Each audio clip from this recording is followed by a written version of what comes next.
இந்த சொசைட்டி சுற்றி இருக்கிற விஷயத்தை வச்சு ஒரு குழந்தை குட்டா பேடான்னு சொல்லி நம்ம ஃப்ரேம் பண்ணக்கூடாது. பட் செல்ஃப் லவ்வை ஈகோ கூடவும் செல்ஃப் ரெஸ்பெக்டை திமிரு பிடிச்சவன் அப்படின்ற கேட்டகரியில் தள்ளாமல் அந்த மெலிசான கூட கரெக்டாக நம்ம டிஃப்ரென்ஷியேட் பண்ணுற வேண்டியது தான் வந்து பேரண்ட்ஸோட வேலை. இப்போது நிறைய பேர் எனக்கு பர்சனலாக கேட்டிருந்தாங்க.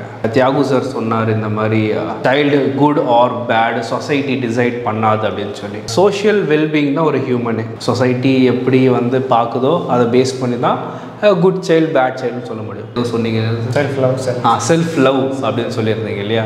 ஸோ தன்னைத்தானே லவ் பண்ணிக்கிட்டு தன்னைத்தானே வந்து ரெஸ்பெக்ட் பண்ணிக்கணும்னா அது செல்ஃபிஷ் கிட்ட வந்துருமோ அப்படின்னு சொல்லி நிறைய பேரண்ட் கேட்டிருந்தாங்க. எண்டில் வந்து ஒரு லைன் சொல்லி முடிச்சிருப்பேன். இந்த மாதிரி வந்து ஒரு தின் லைன் தான் இருக்கும்.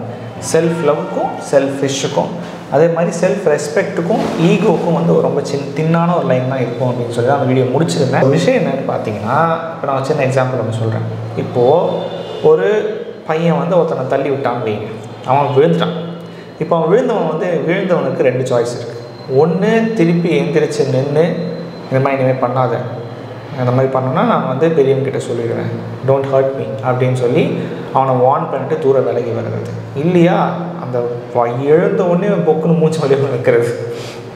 இது 2 வந்து அவனோட சாய்ஸ். ஸோ இப்போ அவன் வந்து ஓகே நாம் வந்து கொஞ்சம் நிதானமான ஆள், கொஞ்சம் மெச்சூர்டாக நம்ம யோசிக்கணும் அப்படின்னு சொல்லி அவனுக்குள்ளே இருக்கிற செல்ஃப் ரெஸ்பெக்ட் வந்து அவனோட குவாலிட்டி வந்து என்ன பண்ணும், அவனை எதிர்க்கிறவனை ஒரு பிரச்சனையை வந்து ஸ்மூத்தன் பண்ணி இப்போ நான் வார்ன் பண்ணிடுவோன்னே டோன்ட் டூ திஸ், என் மேம் கிட்ட சொல்லிடுவேன், பிரின்ஸிபல்கிட்ட சொல்லிடுவேன் அப்படின்னு சொல்லி வச்சு நான் வார்னிங்கோட அந்த இடத்த விட்டு விலகிறான். ஸோ அது வந்து எப்போ வரும், ஒரு செல்ஃப் ரெஸ்பெக்ட் அவனே வந்து ஓகே நம்ம ரூடாக பிஹேவ் பண்ணி ஒரு நம்ம பேரண்ட்ஸை வந்து ஒரு பிரச்சனையில் மாட்டி விடக்கூடாது அப்படின்ற ஒரு செல்ஃப் ரெஸ்பெக்டில் தான் வரும்.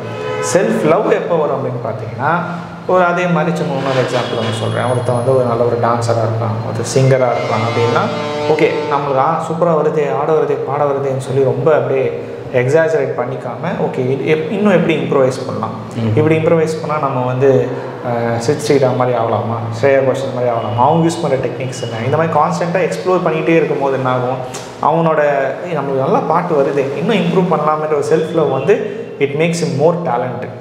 ஸோ இதுதான் வந்து என்ன ஆகும்னா அந்த செல்ஃப் லவ்வும் சரி செல்ஃப் ரெஸ்பெக்டும் சரி அது சொசைட்டியில் ரிஃப்ளெக்ட் ஆகும், அவனுக்குள்ளேருந்து அது ரிஃப்ளெக்ட் ஆகும். அது ரிஃப்ளெக்ட் ஆகும்போது அவன் மட்டும் கிடையாது, அவனை சுற்றி இருக்கிறவங்களுக்கும் அது வந்து அந்த வைப் பாஸ் ஆகும். ஸோ அதனால் இது 2 போதும். He will be a society கண்ணுக்கும் அவன் வந்து ரொம்ப நல்லவனாக தான் தெரியும்.